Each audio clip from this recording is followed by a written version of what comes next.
What's up? Welcome back. We are going to lay out some stuff inside the box. Check it out. This is the front of the box. Obviously, this will be a drawer. Where it comes here, we're going to have a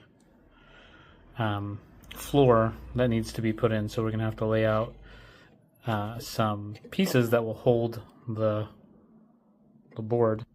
I don't really know what else you would call that. But let's go do it.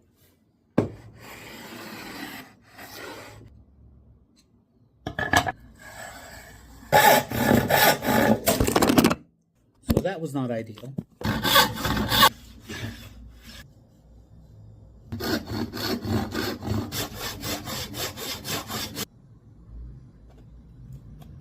And we're going to line it up with the bottom or the top of the shelf in this case.